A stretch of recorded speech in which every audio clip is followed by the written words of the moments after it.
BS lateral इसे कहा जाता है, 5वां सेमेस्टर अब इसका जो नया नाम है। तो इसके वाले कोर्स सिलेक्शन में काफ़ी सारी प्रॉब्लम्स आ रही हैं और उसको अब कैसे ठीक करवाना है और कितने दिन है आपके पास ये सारा कुछ ठीक करवाने में। तो सिंपल सा मैं आपको तरीका बताऊंगा इस वीडियो में कि आपने ये इसकी करेक्शन कैसे करवानी है, और कम से कम करेक्शन तो यूनिवर्सिटी ने करनी है। आपकी तरफ से जो यूनिवर्सिटी को एप्लीकेशन या क्यूरी जानी चाहिए वो आपकी तरफ से लाजमी हो और रिकॉर्ड में आ जाए चीज़ें। तो ये सब कैसे होगा मैं आपको बताता हूँ आगे चल के। और अभी आपने अगर पहली दफ़ा आए हैं तो चैनल को सब्सक्राइब कर लें। व्यू से रिलेटेड इससे अच्छा चैनल कोई नहीं मिलेगा, मैं उम्मीद करता हूँ इस बात की। सबसे पहले तो मैं आपको बताऊं कि जो BS लैटरल, BSc या ADP यानी पिछली ग्रेजुएशन की जो बेस है, डिग्री है, उसकी बेस के ऊपर आपका एडमिशन आता है। और फिर उसको जब आप 500 पे कर देते हैं, तो ये मैं बात काफ़ी दफ़ा पहले भी जो वीडियोस हैं इस वाले से बता चुका हूँ। उसके बाद आपको एक ऑफ़र लेटर आता है जिसमें ड्यूरेशन लिखा होता है कि आपने फ़लाँ डिग्री में अप्लाई किया है और उसका ये नाम है, और साथ में BS लैटरल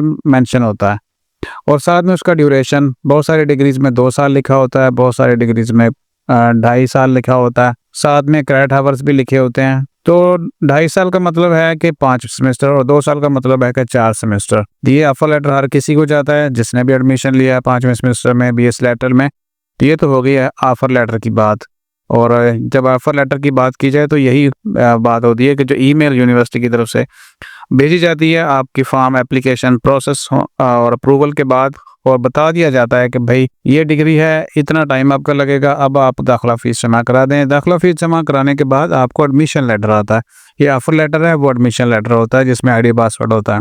तो यहाँ तक तो हो गया क्लियर कि जो ऑफर लेटर आता है उसके मुताबिक आपने कैसे चेक करना है। अब मैं आपको एक LMS दिखाता हूँ। उसमें जो यहाँ पे LMS खोला हुआ है, इसमें जो ऑफर लेटर है ना वो है 2 साल का, यानी 4 सेमेस्टर का। इसका मतलब है अगर हम यूनिवर्सिटी की साइट के ऊपर जाके देखें तो हमें वहाँ पे जो स्कीम ऑफ स्टडी है उसमें जितने भी प्रोग्राम हैं BS लैटरल के, उस सब में एक ब्रिजिंग सेमेस्टर अजाफी आपको ऊपर ऊपर नज़र आता है। यहाँ पे जब हम बात करते हैं जाके यूनिवर्सिटी आपके LMS में, तो वहाँ पे मसला ये आता है कि मैं आपको दिखा देता हूँ, जस्ट चंद सेकंड वेट करें, उसकी तरफ चलते हैं। यहाँ पे जितनी भी डिग्रीज हैं सब में ही आपको एक ऑफर लेटर नजर आए। जैसे अभी हमने BBIT खोला हुआ है तो BBIT को चेक कर लेते हैं, और यहाँ पे स्कीम ऑफ स्टडी हमें नजर आ जाएगी। इंटरनेट थोड़ा सा स्लो है, उसकी वजह यह है कि इंटरनेट स्लो नहीं है, मेरा सिस्टम जो है ना वो अपडेट के ऊपर बैकग्राउंड के ऊपर लगा हुआ है, इस वजह से ये स्लो चल रहा है। अदरवाइज काफ़ी सारी चीज़ें बेहतर हैं। यहाँ पे देखें तो हमें एक 0 सेमेस्टर नज़र आता है। यहाँ पे देखें ये ब्रिजिंग सेमेस्टर है। तो अगर 2 साल का ऑफर लेटर मिला है तो फिर ब्रिजिंग सेमेस्टर नहीं होना चाहिए, और अगर 2.5 साल का है तो फिर ब्रिजिंग सेमेस्टर लगेगा। इसको 0 सेमेस्टर भी आप कह सकते हैं। अब वापस आ जाएं इस LMS में। ये LMS जो है इसमें ऑफर लेटर मिला है 2 साल का, यानी यहाँ पे ब्रिजिंग सेमेस्टर नहीं लग रहा है। उसको कैसे चेक करना है? आपने सबसे पहले, कोई भी BS लैटरल का स्टूडेंट है, सबसे पहले ऑफर लेटर को देखेगा। ऑफर लेटर में अपनी ड्यूरेशन को काउंट करेगा कि 2 साल या 2.5 साल। अगर 2.5 साल है तो 0 सेमेस्टर या ब्रिजिंग सेमेस्टर लगना है। अगर 2 साल है तो फिर ब्रिजिंग सेमेस्टर आपके LMS होम पेज के ऊपर नहीं होना चाहिए। कैसे चेक करना है? माई स्टडी स्कीम चेक करेंगे। अब यहाँ देखें तो हमें ब्रिजिंग सेमेस्टर नज़र आता है, ये हम स्कीम ऑफ स्टडी में चेक कर रहे हैं। और ऑफर लेटर के मुताबिक, इस स्टूडेंट के ऑफर लेटर के मुताबिक जो दिखाया उसके मुताबिक नहीं, तो यहाँ पे ब्रिजिंग सेमेस्टर नहीं होना चाहिए था। अगर यहाँ पे स्कीम ऑफ स्टडी में नज़र भी आ रहा है तो हमें कोर्स सिलेक्शन के ऊपर वो नज़र नहीं आना चाहिए। इधर चेक करते हैं कोर्स सिलेक्शन। तो यहाँ पे है हमारा कोर्स सिलेक्शन पेज। अगर सबसे पहले ऊपर चेक करना चाहें तो हमें CS201 CS205 नजर आता है, और इसको हम होम पेज के ऊपर जाकर देख लेते हैं कि वहाँ पे कौन से सब्जेक्ट हैं। यहाँ पर देखें CS201, 205 और बाकी सारे के सारे वो हमें ब्रिजिंग सेमेस्टर वाले सब्जेक्ट नजर आ रहे हैं। हालांकि ऑफर लेटर के मुताबिक ये ब्रिजिंग सेमेस्टर यहाँ पे नहीं होना चाहिए था। हमें क्या चाहिए था? हमें सेमेस्टर 1 के सब्जेक्ट चाहिए थे, और वो कौन से हैं? स्कीम ऑफ स्टडी में चेक कर लेते हैं, वो हमारे यहाँ से शुरू होंगे। यानी यहाँ पे हमें इस वक्त चाहिए थे होम पेज के ऊपर ACC 501, CS301, CS301P और CS504, 601, ये सारे। तो क्या ये कोर्स सेक्शन में हो रहे हैं? हम जाते हैं कोर्स सेक्शन में, क्योंकि कोर्स सेक्शन तो खुद से करनी है ना, और इसको चेक करना है क्या ठीक जा रहे हैं हम पहले सेमेस्टर में। तो यहाँ पे देखें CS201, 205, 302, 403, MGT 602, 610 सारे के सारे नज़र आ रहे हैं, सिर्फ ब्रिजिंग सेमेस्टर वाले। ब्रिजिंग सेमेस्टर नहीं होना चाहिए था यहाँ पे।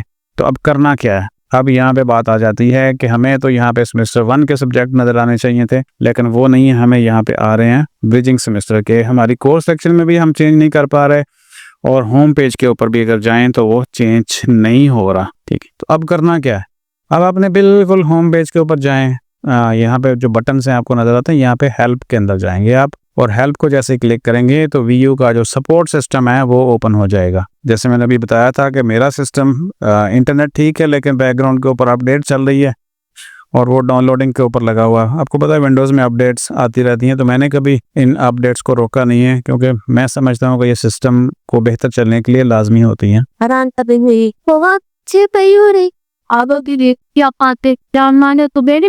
तो ये वीडियो सपोर्ट सिस्टम का पेज है, डायरेक्ट भी आप इसके ऊपर आ सकते हैं। यहाँ पे वीडियो स्टूडेंट हैं या अदर दूसरे भी अप्लाई लॉग इन कर सकते हैं, लेकिन आप वीडियो स्टूडेंट हैं तो आपको यहाँ पे आपका जो LMS ID है और पासवर्ड है उसी से आप, यानी जिससे आपने LMS ओपन किया है उसी से ही आप इसको लॉग इन कर सकते हैं। तो हमने क्या करना है, LMS ID और पासवर्ड से हमने लॉग इन करना है इसको। ये लॉग इन सक्सेसफुल हो गया, बाज़ औक़ात ये होता है कि सक्सेसफुल नहीं होता, और तो फिर आप डिफरेंट ब्राउज़र के ऊपर भी इसको ट्राई कर सकते हैं। Vu support system just search करेंगे तो आपको वो मिल जाएगा, और चाहे तो आप LMS ओपन करके यहाँ पे हेल्प के बटन को क्लिक करेंगे तो अभी ये ओपन हो जाएगा।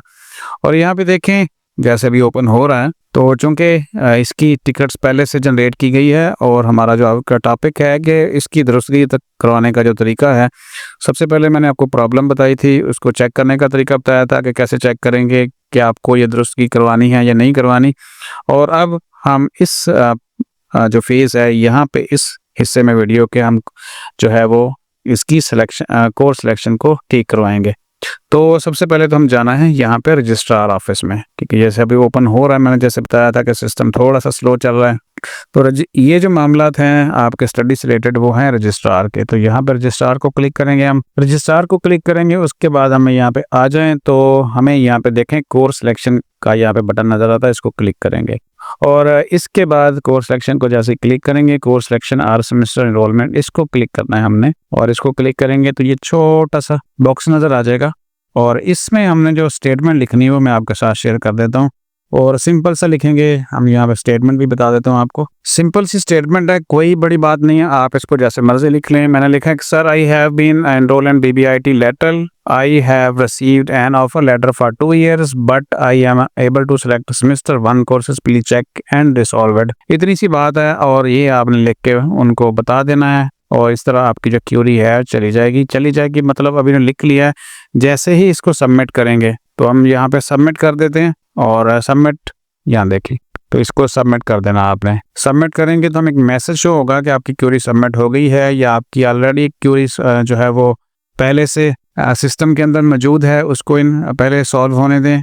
इस वजह से बाज़ औक़ात ऐसा होता है कि एक ही तरह की अगर क्यूरी आपने पहले से सबमिट की है, यहाँ पे देखें we already have your query in progress, please wait while our support staff gets back. अच्छा, इसकी अब आप कहेंगे जी यहाँ पे क्यूरी तो सबमिट नहीं हुई। इसकी वजह ये है कि तरीकाकार यही है जो मैंने आपको अभी बताया है। जिन लोगों की क्यूरी इस हवाले से नहीं गई होगी तो वो सबमिट हो जाएगी, जिनकी पहले से यहाँ पे मौजूद है। यहाँ पे देखिए माई टिकट्स के अंदर एक क्यूरी शो हो रही है, माई टिकट्स 1, और इसको ये ऐसे भी कहा जाता है कि टिकट जनरेट करें आप सिस्टम के अंदर जाके। तो टिकट सिस्टम या वीडियो सपोर्ट सिस्टम एक ही बात है कि यहाँ पे ऑलरेडी इसी सिलसिले की क्यूरी मौजूद है कोर्स सिलेक्शन को लेके। तो इस तरीके से आपने कोर्स जो क्यूरी है वो सबमिट कर देनी है। और दूसरी बात यह है कि क्या आपको अभी परेशान होना चाहिए, क्योंकि आपको पता है कि 6 अक्टूबर को क्लासें हैं। यहाँ पे देखें, जैसे हमने यहाँ पे क्लिक किया तो और क्यूरी हमारी यहाँ पे शो हो गई है, और ये 23 तारीख को की गई थी, और अभी तक जो है वो पेंडिंग स्टेटस इसका आ रहा है। तो यहाँ पे देखेंगे वो सॉल्व हो जाएगा या फॉरवर्ड हो जाएगी, आप इसको खोल के चेक भी कर सकते हैं। यहाँ पे देखें, ठीक है, यहाँ पे क्यूरी ऑलरेडी सेट है, और यहाँ पे लिखा हुआ है please be inform I did not find the submit option to make the necessary course selection. जैसे भी किसी का है, हर कोई अपनी मर्जी से स्टेटमेंट लिख सकता है, लेकिन ज़्यादा बेहतर है कि जो वाज़ेह है, जो आपका मसला है, आप उसी को लिखें, ठीक है। ये भी ठीक लिखा हुआ है, तो ऑलरेडी क्यूरी सबमिट है, तो इस तरीके से आप भी यहाँ पे क्यूरी सबमिट कर सकते हैं, यानी टिकट जनरेट कर सकते हैं। और हम किस बारे में बात कर रहे थे, हम बात कर रहे थे BS लेटरल कोर्स सिलेक्शन के जो इशू हैं उस हवाले से। और अब परेशान आपको नहीं होना चाहिए, क्योंकि यहाँ मैं आपको बता दूं कि आपकी, जैसे आपको बताया गया था कि कोर्स सिलेक्शन तो 15 तक है, लेकिन आपकी जो क्लासें हैं वो स्टार्ट होनी है 6 अक्टूबर से। तो अब इन क्लासेस को जो है वो चेंज कर दिया गया है। अब ये क्लासें आपकी नेक्स्ट वीक से स्टार्ट होंगी 13 से, यानी कि आपकी क्लासों में 1 हफ्ते का इजाफा कर दिया गया है। बजाय अब ये 6 तारीख को स्टार्ट हों अक्टूबर की, अब ये 13 अक्टूबर को स्टार्ट होंगी और इस वजह से आपके पास अभी टाइम है, यानी 13 दिन बाकी हैं और ये मसला आपका आसानी से हल हो जाएगा और आप ठीक कोर्स सिलेक्शन के साथ, यानी according to your offer letter, आप इंशाल्लाह इस सेमेस्टर में जा सकेंगे। अपना ख्याल रखिएगा। अल्लाह हाफिज़।